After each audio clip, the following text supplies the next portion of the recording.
Baik. Assalamualaikum warahmatullahi wabarakatuh. Waalaikumsalam warahmatullahi Alhamdulillah, wabarakatuh. wassalatu wassalamu ala rasulillah. Tunduk taat kepada perintah-perintahnya.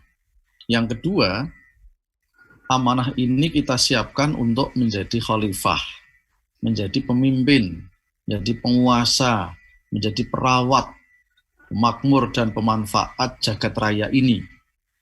Untuk kepentingan yang pertama, anak-anak kita disiapkan menjadi hamba Allah, Abdullah, yang tunduk taat, maka harus dibekali, disiapkan dengan asupan-asupan didikan yang mengarahkan dia kepada kesadaran dan pemahaman akan siapa dirinya sebagai hamba Allah. Tahu siapa yang harus disembah, tahu kewajiban-kewajiban apa yang harus dilakukan sebagai makhluk dan hambanya Allah. Ini penting, harus dipahami. Karenanya kita sebagai orang beragama harus membekali dia mulai dari dalam kandungan sampai lahir, bahkan sampai kelak menjadi dewasa, untuk kita siapkan, kita beri bekal untuk menjadi hamba Allah yang tunduk taat kepada tugas atau perintah-perintahnya. Harus membekali dia kan agama menjadi sesuatu yang mutlak diberikan. Dibiasakan, dilatih, dikuatkan, ditanamkan kepada anak-anak kita. Ini sesuatu yang harus dipahami oleh semua kita. Sehingga kenapa kemudian mulai dalam kandungan sampai kemudian begitu mengenal udara di dunia ini, kalimah pertama yang dikenalkan adalah kalimahnya Allah. Untuk mengenalkan siapa Tuhannya, siapa pengiranya, siapa yang harus disembah. Ini penting. Kemudian yang kedua, untuk menjadi khalifah. Tugas kekhalifahan di dunia ini adalah tugas keumatan, tugas kemanusiaan. Manusia adalah diberi amanah oleh Allah untuk bisa merawat, memakmurkan, dan mensejahterakan jagat raya ini. Untuk kepentingan itu maka anak-anak sejak dini dikenalkan tentang ilmu pengetahuan, kenalkan tentang keterampilan, skill, tentang cakapan-cakapan hidup agar dia bisa eksis, survive di tengah-tengah kehidupan ini. Ini penting. Sehingga tidak cukup dibekali dengan spirit keagamaan agar anak tahu akan posisinya sebagai hamba Allah, tetapi orang tua harus menyiapkan anak untuk mengenal tentang dunia ini dengan segala potensi dan keragamannya. Potensi yang ada Allah berikan di dunia ini tidak bisa termanfaatkan, tidak bisa dikembangkan kalau anak-anak kita tidak memiliki ilmu pengetahuan dan teknologi. Makanya disitulah pentingnya anak dikenalkan tentang jagat raya ini, tentang kehidupan ini, agar dia paham bagaimana memakmurkan dunia ini, memanfaatkan dan mensejahterakan hidup ini. Sehingga perlu diedukasi dari dini untuk itu. Sehingga mereka memiliki kesiapan ketika nanti harus mengambil peran sebagai khalifatullah fil ardi, sebagai khalifah, sebagai pemilik, sebagai pemimpin dan penguasa dunia ini.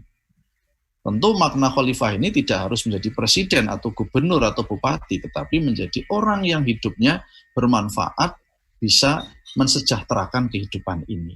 Hidupnya tidak menjadi beban, tapi dia menjadi kreator, memiliki potensi untuk bisa memberikan manfaat kepada sesama manusia, sesama makhluk Tuhan di muka bumi ini.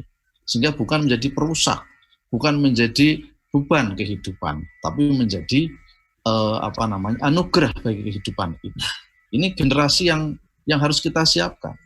Ini yang pertama. Yang kedua, di samping kita memahami anak itu amanah dan harus disiapkan untuk dua tugas besar tadi, kita harus pahami betul karakteristik masing-masing anak.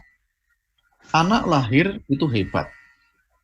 Semua anak itu hebat, nggak ada tidak hebat. Nah, kehebatannya beda-beda, punya keunikan. Sehingga tidak boleh kita memandang anak dengan perspektif yang satu. Tidak boleh dengan kacamata satu. Harus dengan kacamata bahwa anak itu potensinya hebat, tetapi kehebatannya pada aspek yang belum tentu sama. Meskipun lahir dari rahim yang satu, lahir dari bibit yang sama, tapi kemudian Allah berikan ketetapan bahwa setiap orang punya potensi yang beragam. Tapi keragaman ini justru menjadi indahnya dunia, indahnya kehidupan, sehingga masing-masing kita bisa memanfaatkan potensi anak yang berbeda-beda, yang pada sisi tertentu ada perspektif yang benar tentang anak.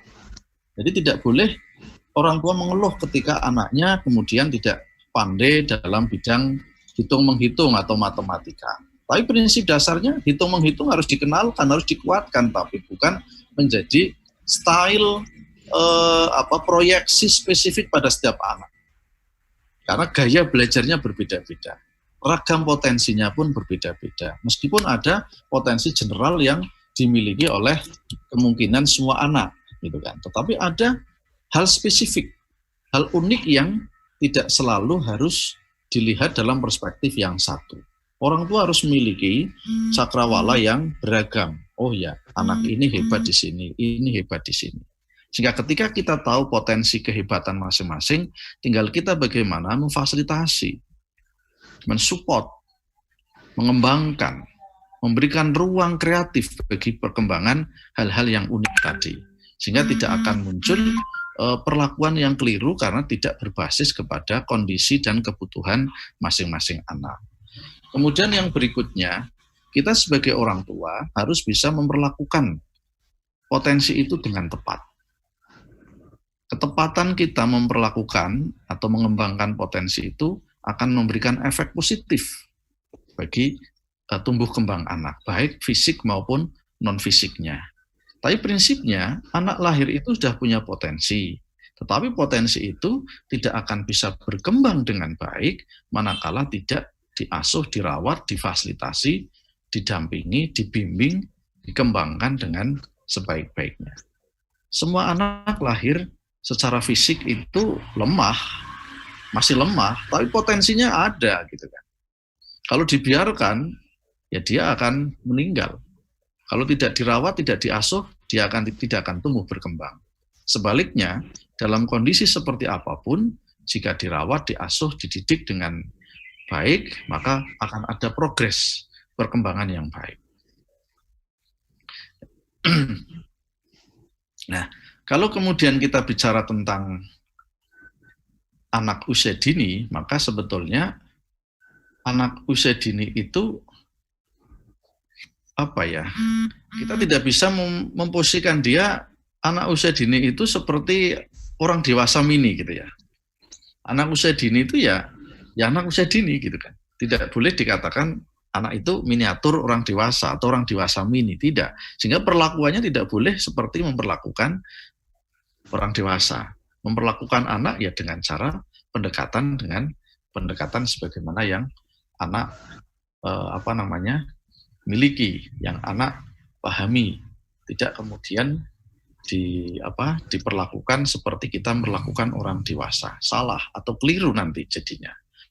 Perlakuan yang keliru karena mindset kita tidak mindset anak.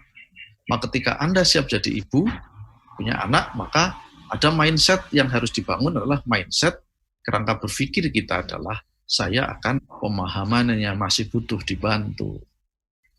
Belum dewasa, bicaranya belum lancar. Sehingga kalau ini tidak dipahami, akan ada kemarahan dari orang tua. Akan ada khas yang unik yang memang itu milik, fisiknya masih lemah, pemahamannya masih butuh dibantu, belum dewasa, bicaranya belum lancar.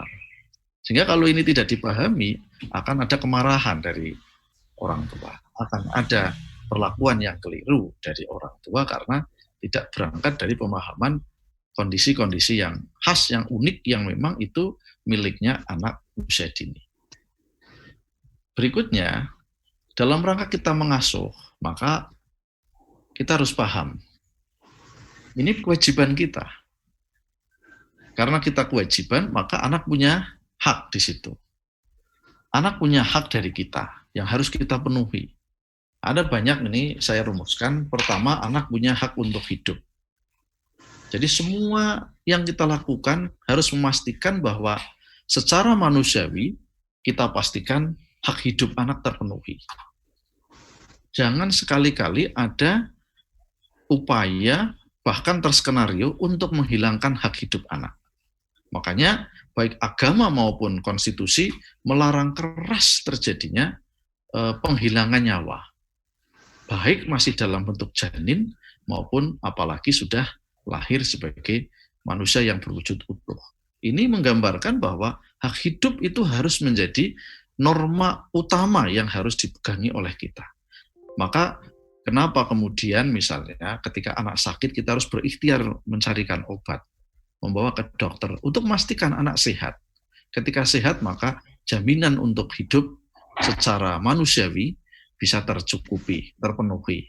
Tentu dalam konteks ini kita harus paham bahwa ada takdir Tuhan kan begitu. Tetapi secara manusiawi ini harus dipenuhi. Kemudian yang kedua, ada yang sangat sederhana tapi prinsip. Anak ternyata punya hak untuk diberikan identitas yang baik, diberi nama yang baik. Berikanlah nama-nama yang baik, yang memiliki harapan dan doa yang baik. Yang ketika dipanggil dengan nama itu ada kebanggaan dan ada keyakinan bahwa mantap dengan nama itu. Tidak kemudian diberi nama atau panggilan yang kemudian si anak merasa minder, kemudian malu, atau tidak pede. Atau bahkan secara maknawi memiliki makna yang tidak baik. Makanya ini penting, karena dalam perspektif etis, nama adalah support secara moral terhadap kepribadian. Secara yang ketika dipanggil dengan nama itu, nama adalah doa, nama adalah harapan, cita-cita, agar terwujud begitu. Sehingga jangan sampai memberi nama atau panggilan yang tidak baik.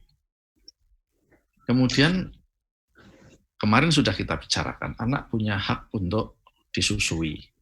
Makanya siapapun Anda, kalau tidak ada masalah dengan ASI, anak punya hak itu. Asuhlah anak mulai dari pemberian ASI yang cukup. Kemarin sudah kita bicarakan. Diupayakan sampai 2 tahun. Jika tidak, karena kesepakatan Anda dan suami serta melihat kondisi anak, Anda bisa saja kurang dari 2 tahun. Tapi ini sesuatu yang betul-betul harus dipertimbangkan. Kemudian anak juga punya hak untuk mendapatkan kasih sayang. Sesibuk apapun Anda harus pastikan kasih sayang cukup. Kasih sayang tidak berupa materi semata. Materi hanyalah bagian kecil dari wujud kasih sayang, tanggung jawab dan hak anak. Karena hak anak juga pada hal materi juga memiliki. Tapi kasih sayang adalah perlakuan yang tepat, hubungan yang baik, kedekatan yang harmonis, yang positif dengan anak. Ini menjadi sesuatu yang penting yang harus dibangun oleh kita kepada anak. Kemudian anak juga punya hak untuk mendapatkan perlindungan. Anak dilindungi, dijaga dari kemungkinan dia mendapatkan bahaya, dari kemungkinan dia mendapatkan cedera.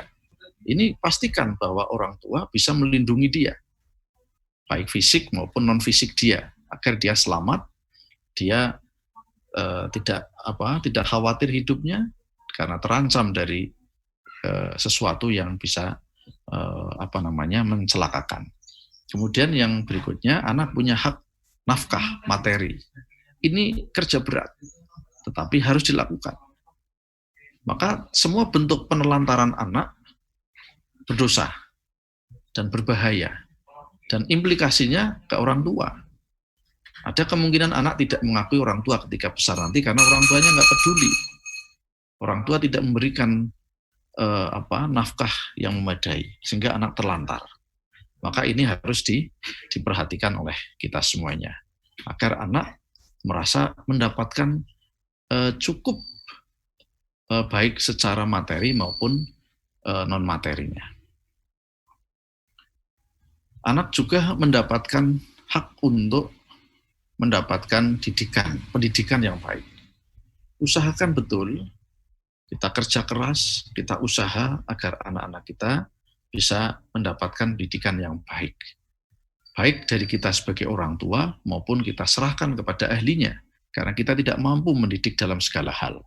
Maka masukkan lembaga PAUD, lembaga pendidikan yang ada termasuk sampai jenjang pendidikan yang lebih tinggi.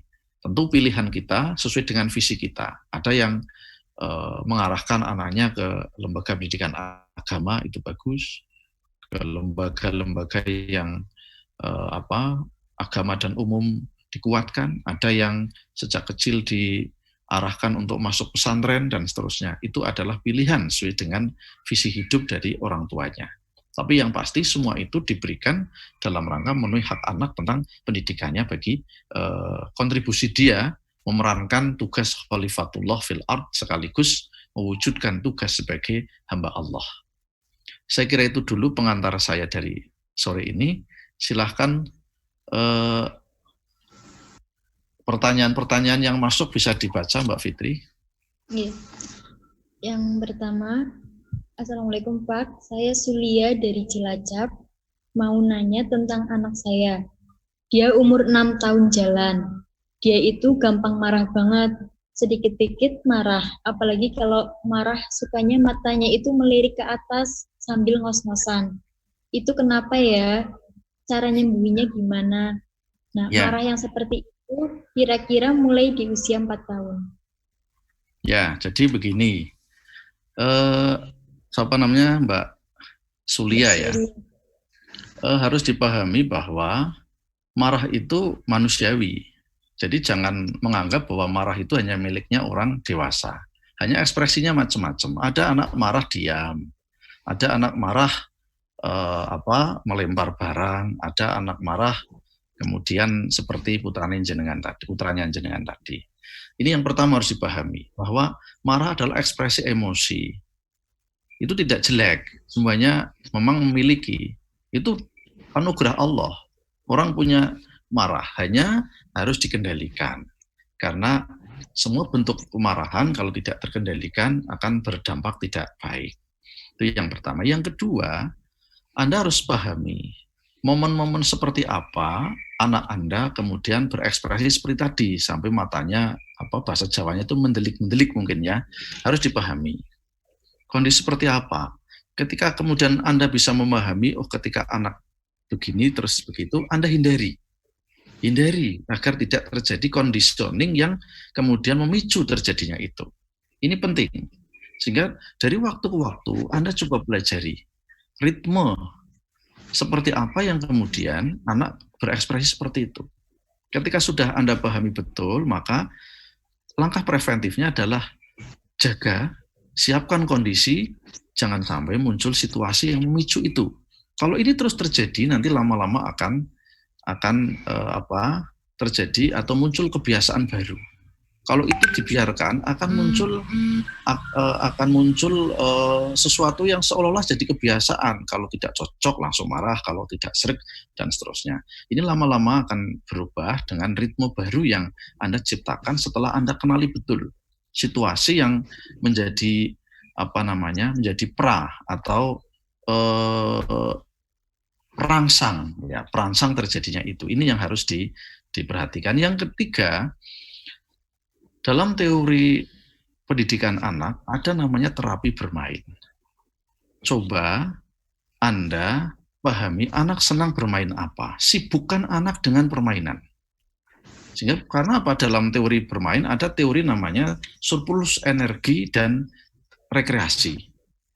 Sangat mungkin ekspresinya karena ada surplus energi. Ketika surplus energi, maka dia akan melampiaskan seperti tadi. Maka caranya adalah sibukkan agar energi itu dilampiaskan untuk kegiatan bermain. Banyak hal yang bisa bermain. Bisa bermain peran yang kemudian diarahkan anak untuk ekspresi emosi di situ. Tapi memang dalam skenario bermain, bukan karena marah, gitu kan. Jadi karena energi anak itu surplus, kalau dibiarkan itu akan meluap. Kalau tidak ada katalisasi melalui kegiatan-kegiatan yang positif. Maka coba sibukkan anak dengan bermain. Biar fisiknya nanti akan capek, kemudian akan ada relaksasi. Yang kedua, teori rekreasi. Bermain itu happy, membuat rekreatif. Makanya setelah bermain, nanti akan senang, akan puas, akan hilang kedongkolan, akan hilang hal-hal yang kemudian menekan jiwanya. Maka coba Anda siapkan strategi tadi. Dan hal yang tidak kalah pentingnya, coba Anda konsultasikan juga dengan psikolog. Ini penting. Karena Anda tentu butuh analisis dari ahli tentang ekspresi psikologis anak seperti tadi. Sangat boleh jadi juga jika kemudian ada analisis medis tentang ada hal yang berdimensi saraf misalnya, ada kemungkinan itu juga perlu dikonsultasikan. Bisa juga nanti ada hubungannya dengan nutrisi. Makanan apa yang kemudian bisa memicu seperti tadi. Ini juga penting. Jadi pendekatannya pendekatan integratif. Tapi dari kacamata saya, pendidikan, maka tadi langkah-langkah tadi sampai kepada terapi bermain. Sibukkan dia dengan permainan, sibukkan dan aktivitas yang happy, yang kemudian mengalihkan kebiasaan dan munculnya ekspresi yang marah tadi Anda khawatirkan. Saya kira itu. Langsung pertanyaan kedua ya, Pak. Oke. Dua, saya Amanah dari Purworejo. Maaf Pak, bertanya, jika si kakak itu aleman, sedikit-sedikit minta dimanja, sedikit-sedikit nangis, padahal si adik temua. Gimana cara menyikapi si kakak? Kakak umur 5,5 tahun dan adik umur 2 tahun. Terima kasih. Ya, saya kira tadi sudah saya singgung dari awal bahwa setiap anak punya keunikan. Persepsi Anda harus mulai dinetralkan. Jangan membandingkan si kecil dan si gede. Karena memang punya bawaan yang berbeda. Punya tingkat kedewasaan yang berbeda. Dalam teori psikologi itu, fase perkembangan anak itu berbeda-beda. Ada yang cepat perkembangan fisiknya, tapi pada aspek emosinya kurang, termasuk kemandiriannya. Nah, ini kan problem kemandirian. Yang si kecil cepat mandiri, tapi yang gede mungkin ada proses yang lebih, sehingga kelihatan lebih manja, aleman, cengeng kan begitu. Sehingga, tapi yang penting menurut saya pertama Anda harus posisinya harus netral. Jangan kemudian membanding-bandingkan seperti tadi, karena memang anak itu beda-beda perkembangannya. Ya, ada yang, tapi kalau Anda pahami di balik kecengengan ini mesti ada sesuatu yang unggul. Ada yang khas, yang unik bagi anak Anda yang pertama. Ini yang penting. Harus dipahami agar Anda tidak kemudian melihat sesuatu itu selalu dari sisi negatifnya. Yang kedua, sangat boleh jadi, ini cara umum terjadi, dan teori pun ada, bahwa anak ketika kemudian muncul adik, ingin merasa perhatian lebih. Karena sangat boleh jadi, mohon maaf, ini jika keliru, karena saya tidak tahu persis perlakuan Anda terhadap anak-anak Anda, bisa jadi anak merasa ketika muncul adik, ibunya, orang tuanya lebih banyak fokus ke adik. Maka ekspresi dari si yang kakaknya untuk mendapatkan perhatian lebih adalah dengan aleman, dengan cengeng, manja, dan seterusnya. Ini boleh jadi karena faktor itu yang boleh jadi terjadi dalam kurun waktu beberapa lama yang lalu yang tidak tersadari dengan baik oleh Anda. Sedikit-sedikit, si kecil, sedikit-sedikit adiknya. Anak yang gede mungkin merasa ada sesuatu yang hilang dari dekapan atau dari perhatian orang tuanya yang sebelumnya diperoleh sebelum adiknya ada. Ini juga perlu direfleksi. Sehingga ketika ini coba ditemukan dalam posisi yang tepat, saya yakin akan ada perubahan. Yang berikutnya juga yang tidak kalah pentingnya adalah coba sering lakukan ada bermain bersama. Baik Anda, ayah, suami Anda, yang gede, yang kecil, untuk bareng-bareng agar ada sesuatu yang terbangun di situ. Kemudian juga yang tidak kalah pentingnya adalah dorong anak untuk terlibat dalam aktivitas-aktivitas yang mendorong dia untuk lebih mandiri, lebih paham tentang dirinya.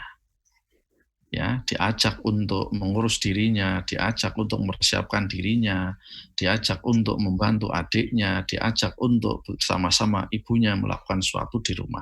Ini saya kira sesuatu yang akan berubah. Tapi prinsip dasarnya adalah tidak ada yang permanen pada anak. Jika kita kemudian lakukan pendekatan, lakukan perlakuan yang tepat.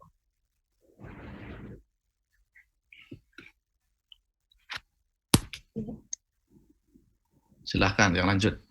Ya, lanjut untuk pertanyaan yang ketiga dari Mbak Puji Cilacap. Maaf, saya mau bertanya, bagaimana pengasuhan anak yang baik bagi ibu yang bekerja? Ya, terima kasih.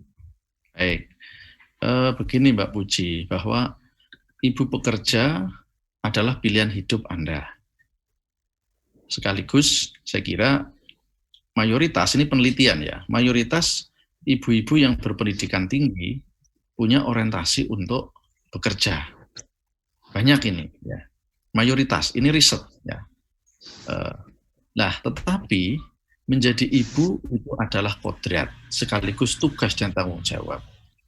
Maka ketika Anda mengambil pilihan, berperan ganda, baik peran domestik maupun peran publik Anda sebagai pekerja, maka jangan sampai kewajiban tugas yang ada di rumah ini kemudian diabaikan, termasuk anak. Maka jangan sampai kesibukan Anda kemudian melupakan Anda tugas misalnya memberikan ASI. Jangan sampai ASINya kurang. Makanya sekarang kan banyak sekali alat yang digunakan untuk memompa ASI misalnya ketika Anda di sekolah. Termasuk Anda harus rela berkorban bagaimana ASI itu bisa sampai ke rumah kembali atau bahkan dalam peraturan Menteri Pendidikan Perempuan dan Perlindungan Anak itu ada aturan bahwa lembaga-lembaga atau kantor, instansi termasuk perusahaan itu harus menyiapkan tempat laktasi, tempat menyusui, tempat penyimpanan ASI. Sehingga ketika pulang kerja bisa dibawa pulang dalam posisi higienis. Ini yang masih belum banyak dilakukan oleh kita. Makanya sangat mungkin ketika jam-jam ASI, Anda bisa kalau rumahnya dekat bisa pulang, atau anaknya yang ke situ jika sudah memungkinkan, tapi jangan sampai itu diabaikan. Termasuk Anda menyimpan ASI di kulkas dan di alat-alat yang steril, yang sehat, itu penting dilakukan. Karena ini sebuah keharusan. Nah, tanpa harus mengurangi kewajiban Anda sebagai pekerja. Nah, ini memang pilihan yang tidak mudah. Dan setiap pilihan akan ada konsekuensi dan pasti ada yang dikorbankan pada sisi tertentu. Tapi seminimal mungkin harus diupayakan. Termasuk ketika Anda memilih bahasa Banyumasanya itu rewang atau pembantu, mayoritas masyarakat kita memilih pembantu ini mohon maaf ya, itu yang bisa dibayar murah, yang bisa ngomong. Syarat seperti ini perlu kita coba bongkar. Kita perlu coba evaluasi. Kalau saya berharap ibu-ibu muda, carilah pembantu yang bisa diedukasi oleh Anda untuk memberikan layanan, bukan hanya membuat anak tidur bubuk meneng, tapi bisa memfasilitasi anak, melayani anak, bisa menjadi pendidik juga ketika Anda nggak ada. Tapi memang yang seperti ini ya bayarannya harus lebih mahal gitu kan, harus siap Anda membayar pembantu yang lebih mahal. Kita itu punya mindset pembantu itu harus murah masalahnya, bahkan tidak memikirkan SDM-nya. Orang-orang yang tidak punya SDM, bahkan kadang dandan juga tidak bersih, tidak baik, datang yang penting ngomong anak kita meneng gitu. Ini terjadi pada saya juga gitu kan. Selama ini kehidupan kita begitu. Lah kita ke depan mulai berorientasi, coba memikirkan rewang yang sebelum mereka bekerja, Anda beri instruksi-instruksi yang berperspektif edukatif kepada anak, yang bisa mendidik dengan baik, menggantikan posisi Anda, bisa membantu, jangan kemudian dia jadi rewang Anda dengan kerja banyak di rumah, akhirnya anak dikasih remote, kasih game, ditinggal gosok nyetrika atau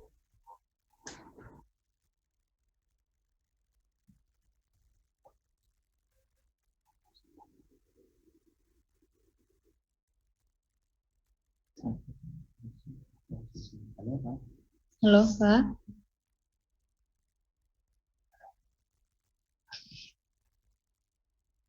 Terus ketika anak begini, Anda lakukan begini. Tidak sekedar dulang, menang, dan seterusnya. Oke, saya kira itu.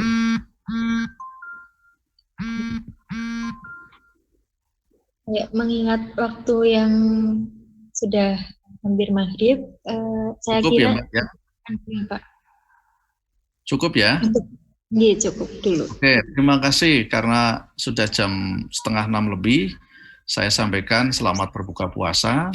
Terima kasih dan mohon maaf jika ada yang kurang berkenan. Kita sambung lagi pada kesempatan yang akan datang. Silahkan yang punya hal yang perlu disaringkan. Saya saya tunggu. Mudah-mudahan bisa memberikan sedikit sharing. Bagi yang belum terjawab atau belum dijelaskan, insya Allah minggu depan. Demikian dari saya. Assalamualaikum warahmatullahi wabarakatuh. Waalaikumsalam warahmatullahi wabarakatuh. Ya, demikian pemaparan dari Bapak Fauzi. Semoga bermanfaat untuk kita semua. Terima kasih. Wassalamualaikum warahmatullahi wabarakatuh. Waalaikumsalam warahmatullahi wabarakatuh.